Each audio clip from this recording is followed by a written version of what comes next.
इस वक्त मैं आपकी मुलाकात करवाना चाहती हूँ डॉक्टर जहांगीर अली सोमरो, जो कि MBBS, FCPS general surgery, consultant general and laparoscopic surgeon, Jinnah post graduate medical centre Karachi में सीनियर रजिस्ट्रार फॉर 3 इयर्स रह चुके हैं। इस वक्त मैं उनकी मुलाकात इसलिए करवा रही हूँ कि हम पोलियो के हवाले से कुछ सवालात डॉक्टर साहब से करना चाहते हैं। साहब डॉक्टर साहब कैसे हैं आप? ठीक, अल्हम्दुलिल्लाह, ठीक ठाक है, खैरियत से, बिल्कुल। अच्छा डॉक्टर साहब, बहुत सारी मिथ्स बनी हुई हैं पब्लिक में, मैं उससे रिलेटेड आपसे कुछ सवालात करूँगी। अगर आप पोलियो के ड्रॉप्स जो हैं वो एक से ज़्यादा दफ़ा ले लेते हैं, ठीक है, क्या उससे कोई साइड इफ़ेक्ट्स तो नहीं हो जाते? बच्चे को होता है ना, एक दफ़ा आप डॉक्टर के पास गए वैक्सीन कराने, उसने पिला दिए, इंजेक्शन लगाने के साथ साथ घर पे भी आते हैं, ये मैं आपसे पूछना चाहती हूँ। मैं बहुत बहुत शुक्रगुजार हूँ गुड मॉर्निंग पाकिस्तान का कि जिन्होंने इस इतने अच्छे टॉपिक पे बात करने का मौका दिया। पोलियो एक ऐसा मूजी मर्ज है जो अभी तक पाकिस्तान में है और ख़त्म नहीं हुआ। इसके लिए डॉक्टर्स और कम्युनिटी दिन रात कोशां हैं कि इस मसले का हल निकाला जा सकते और उसमें हमें कम्युनिटी की बहुत ज़्यादा हेल्प की ज़रूरत है। आपने बहुत अच्छा सवाल किया कि क्या एक दफ़ा पिलाने के बाद अगर कोई 1-2 दिन के अंदर कोई और एक टीम आती है जो दोबारा पोलियो पिलाती है तो वो क्या पिलाना चाहिए या नहीं चाहिए? तो मैं ये बात क्लियर कर दूं कि it is very important to know that will boost the immunity.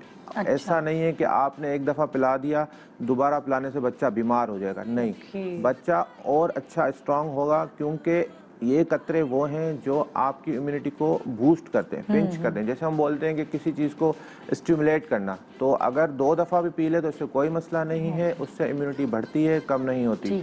एक और बात आपने बहुत अच्छी कही कि कोई बच्चा बीमार है, जैसे उसने कोई इंजेक्शन लगवा लिया है या कोई किसी और फ्लू है, कोई भी छोटा मोटा मसला है जिसकी वजह से उसने दवाई खाई है, तो उसमें भी अगर पोलियो हम वैक्सीन देते हैं तो पेरेंट्स डर रहे होंगे कि क्या बच्चे की बीमारी बढ़ तो नहीं जाएगी। तो ये मैं बात क्लियर कर दूं कि बिल्कुल उसमें बीमारी नहीं बढ़ेगी।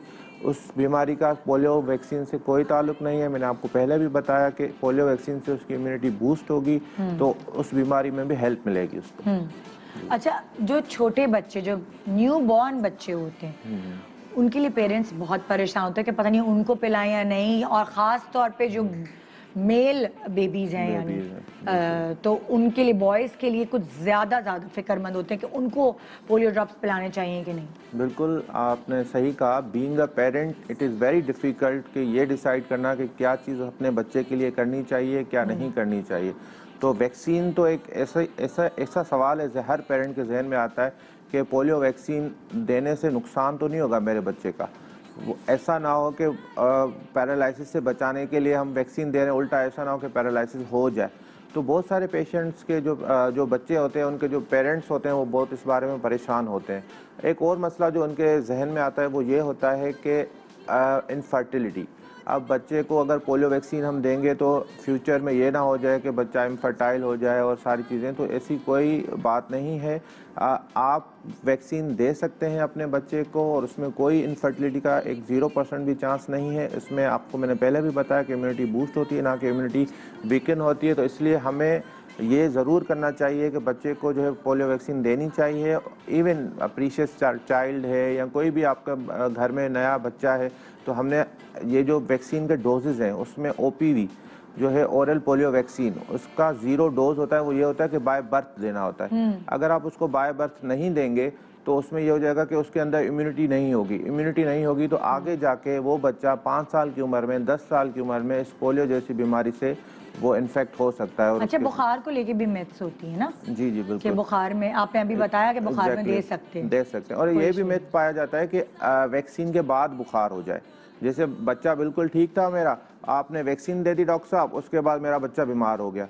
तो कोई भी वैक्सीन देने से नॉर्मल टेम्परेचर, थोड़ा टेम्परेचर हो जाता है। वो इसलिए क्योंकि एक फॉरेन बॉडी के अंदर जाती है जिसके खिलाफ बॉडी अपनी इम्यूनिटी बनाती है। तो इसलिए अगर फीवर होता है तो कभी कभी फीवर नुकसानदेह नहीं होता, वो उल्टा अपनी बॉडी के लिए फ़ायदेमंद होता है, क्योंकि उसमें कुछ ऐसे हमारे जो सिस्टम एक्टिवेट होते हैं जिनको हम कॉम्प्लीमेंट्री सिस्टम बोलते हैं, वो उसको इम्यूनिटी को बनाने में हेल्प करते हैं। ठीक है, तो इसलिए बुखार का होना अगर थोड़ा बहुत होता भी तो इतना कोई नुकसानदेह नहीं है। अच्छा, पोलियो वायरस जो है वो ट्रांसफर कैसे होता है?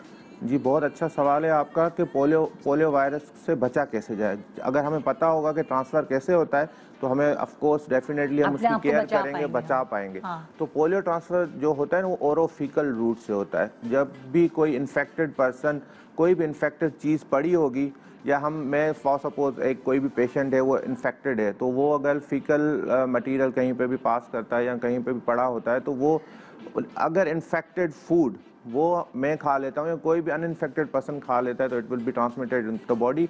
और वो इसलिए हमें क्या करना चाहिए कि हमें पेस्टराइज खाना खाना चाहिए, चीज़ें बॉयल करके खानी चाहिए, हाथ साफ करके खाना खाना चाहिए, ताकि मैक्सिमम कोशिश की जा सकते कि इन्फेक्टेड फूड जो है हम ओरली ना लें। That is the oral faeco oral route through which it is transmitted. अच्छा, कितने बच्चे इफेक्ट हो चुके हैं आज, मतलब लाइक रिसर्च क्या कहती है पोलियो से? देखें, बड़े अफसोस के साथ कहना पड़ता है कि अभी भी हमारी 5% पॉपुलेशन जो है वो वैक्सीनेटेड नहीं है polio vaccine. Only 95% population of Pakistan is vaccinated bye the polio vaccine. और ये भी आपको पता है कि दिन रात कोशिशें, awareness programmes, door to door जाना, इतनी इन्वेस्टमेंट करना, उसके बाद भी बहुत सारे लोग जो हैं अभी भी कोऑपरेट नहीं कर रहे हैं, सिर्फ इस मिथ की वजह से कि हलाल है नहीं है, बच्चे को मसला होगा नहीं होगा। तो अभी भी 1% लोग हमारे पास पोलियो से इन्फेक्टेड हैं। इन्फेक्शन का मतलब ये नहीं कि उसको पोलियो वायरस की वजह से पैरालिसिस हो जाए। इन्फेक्शन का मतलब ये है कि वो उसकी बॉडी के अंदर है। उसमें 1% में से भी 0.5% वो होगा जिसको ये अफेक्ट करेगा।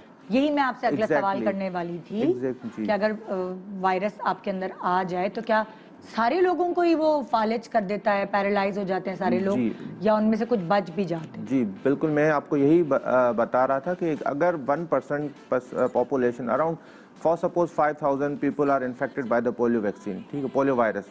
अब उनमें से ज़रूरी नहीं कि 5000 को ही ये मसला हो, मगर उनमें से 5-10 लोगों को पैरालिसिस हो सकती है, जिसको हम बोलते हैं 0.05%। अब हमारे लिए तो वो 0.05% है, मगर जिसको हुआ उसके लिए तो 100% है। तो इसलिए हमें वो 0.05% को भी कम करके, ट्रांसफरेबल है, एग्जैक्टली, वो ट्रांसफर भी कर सकता है। 5000 में से कोई एक, बिल्कुल, वो 5000 कम्युनिटी के बहुत सारे लोगों को ट्रांसफर कर सकते हैं। और वो बदनसीब लोग जो उससे इन्फेक्ट हो सकते हैं, तो वो हो सकता है कि 5% उसमें से जो है पैरालाइज भी हो जाए। तो हमें बहुत ख्याल करना पड़ेगा। अच्छा, इसका कोई इलाज है? इस पैरालिसिस का, इस फालिज का कोई इलाज है? हाँ, देखिए, हमारे यहाँ कहावत है कि एहतियात इलाज से बेहतर है। कुछ बीमारियाँ ऐसी होती हैं जिनका इलाज है ही एहतियात। अगर बीमारी हो गई उसके बाद शायद इलाज हो पाए, शायद ना हो पाए। तो इसलिए पोलियो एक ऐसी बीमारी है जिसका हमें एहतियात करना है, क्योंकि एक दफ़ा बीमारी हो गई, मसल पैरालाइज हो गया, उसके बाद उसकी रिकवरी नहीं होती है, क्योंकि वो जो हमारा नर्व कंडक्शन सिस्टम होता है, मसल को सप्लाई होती है, वो बंद हो जाती है और वो मसल बिल्कुल पैरालाइज हो जाता है। अच्छा, कैसे हम, जो हमारी कम्युनिटी है वो कैसे सपोर्ट कर सकती है, जो आसपास के लोग हैं सब मिलकर, वो कैसे इस चीज़ को ज़्यादा सपोर्ट कर सकते हैं? हाँ, जैसे बिल्कुल आपने सही कहा। जैसे कि आपको मैंने पहले भी बताया कि डॉक्टर्स और पाकिस्तान की जो गवर्नमेंट है, they are trying the level best to eradicate the polio from the Pakistan. But हमें जो है सबसे ज़्यादा जो इस वक्त ज़रूरत है वो है कम्युनिटी की। कम्युनिटी अगर हमारे साथ कोऑपरेट करेगी तो ही हम इस जो 5% रह गए हैं लोग, इनको हम वैक्सीनेट कर सकते हैं। वो कैसे करेगी? जैसे डोर टू डोर अवेयरनेस। हम, जैसे आपके पड़ोस में कोई पढ़े लिखे लोग हैं, तो उनकी भी रिस्पॉन्सिबिलिटी बनती है कि वो अपने पड़ोसियों को समझाएं कि ये चीज़ जो है बहुत ही इम्पॉर्टेंट है, वैक्सीनेट कराना बच्चे को, उसकी लाइफ के लिए, फ्यूचर के लिए बहुत इम्पॉर्टेंट है। दूसरी बात ये कि जो मिथ फैले हुए हैं हमारे यहाँ के, इनफर्टिलिटी, हलाल हराम, फीवर हो जाना, कोई और बीमारी लग जाना, ये मिथ हमने लोगों के ख़त्म करने हैं। और हमें डॉक्टर्स के साथ कोऑपरेट करना चाहिए। जो हमारे पास गाइडलाइंस आती हैं हमें प्रॉपर फॉलो करनी चाहिए, ताकि हम इस पूरे माशरे को पोलियो जैसे मूजी मर्ज से हम बचा सकें। बिल्कुल, बहुत शुक्रिया डॉक्टर साहब। Thank you.